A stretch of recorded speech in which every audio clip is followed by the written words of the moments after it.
It is Tuesday, July 28. Welcome to CGN News. Barbados is now in day 2 of their 3-day of national mourning for former Prime Minister Owen Arthur, who died early Monday. The government, in a brief statement, said there will be a period of national mourning for 3 days, and all flags will be flown half-mast. Arthur, Barbados' 5th Prime Minister, was hospitalized in mid-July with heart complications. The country's longest-serving head of government led the country for an unprecedented 3 consecutive terms from 1994 to 2008, having served as Member of Parliament for the constituency of St. Peter from 1984 to 2013. Puerto Rico's governor and other top officials have recently become the formal targets of an in-depth government investigation into recent corruption allegations. A special panel agreed to probe the allegations against Governor Wanda Vasquez and others following a referral from the island's Department of Justice that ended with 2 justice secretaries stepping down and led to calls for impeachment against the governor.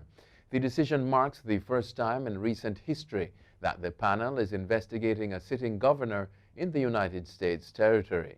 4 other government officials, including 1 senator and chief of staff, Antonio Luis Pabon, will also be investigated.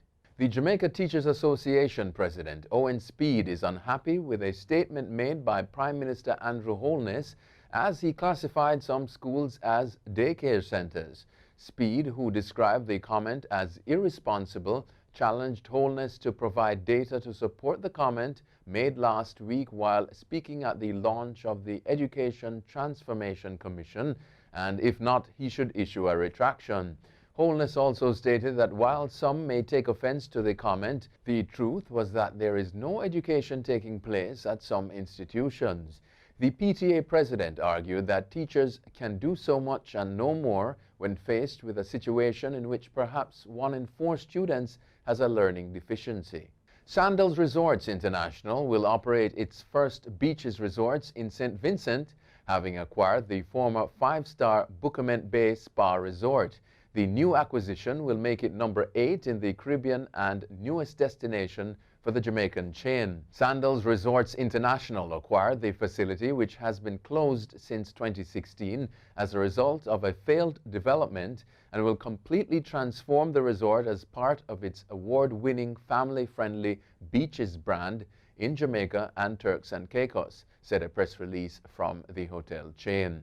In an Instagram post on the weekend, Sandals Deputy Chairman Adam Stewart said in 2016 he was invited to St. Vincent and the Grenadines on a fact-finding mission by the Minister of Finance Camilo Gonzalez, who at the time of the invitation was Minister of Economic Planning.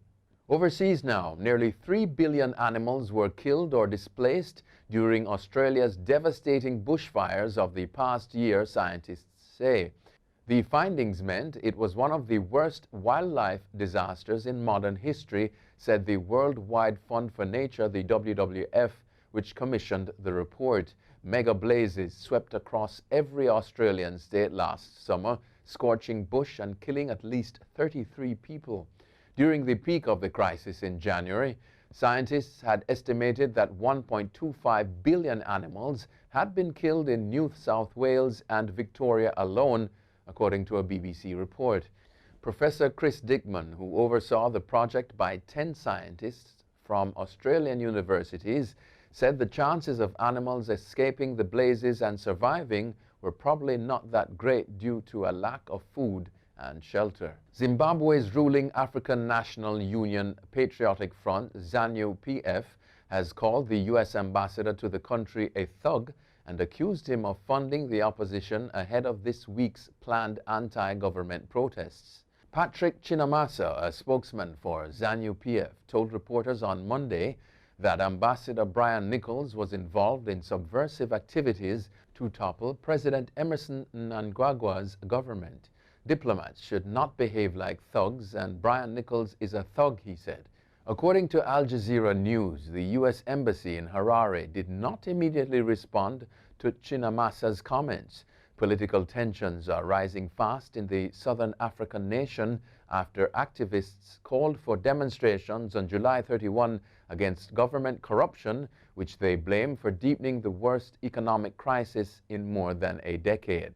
Brazilian health workers urged the International Criminal Court on Monday to investigate President Jair Bolsonaro's government for crimes against humanity over its handling of the coronavirus pandemic.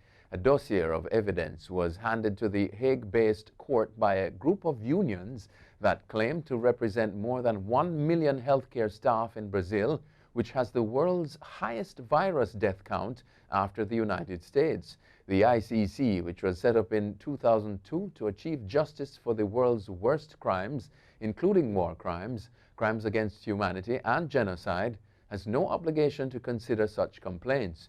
In a statement, the unions accused Bolsonaro's administration of being, quote, criminally negligent in its management of the COVID-19 pandemic, risking the lives of healthcare professionals and of members of the Brazilian society, end quote. Prime Minister Boris Johnson today warned that there are signs of a second wave of coronavirus in Europe as he defended the UK's decision to reimpose quarantine rules on Spanish travel.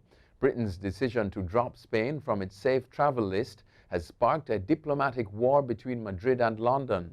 The Spanish Prime Minister Pedro Sanchez said the UK's blanket ban on all non-essential travel to Spain is an error and is unjust. But Johnson insisted this morning the UK government must act quickly to respond to what it believes are threats to the domestic fight against coronavirus. Britons make up over a fifth of foreign visitors to Spain, which relies heavily on tourism, and Madrid said the UK government gave it no warning that the quarantine move was coming last weekend. Spanish authorities are investigating whether former King of Spain Juan Carlos received a secret commission for helping to win a £5.5 billion Saudi rail deal after his former mistress made the allegations privately. The German woman, the Daily Mail reports, is under investigation in relation to audio recordings of a meeting between herself and retired Spanish Police Commissioner José Manuel Villarejo at her London home in 2015. The probe into the conversation was initially closed in 2018, but it was reopened yesterday after new evidence emerged, the Times has reported. Investigators shelved the case 2 years ago because those allegations against Juan Carlos were made before his abdication in 2014, when he still held immunity from prosecution. That's it for CGN News. I'm Scott Wilson. Thanks for watching.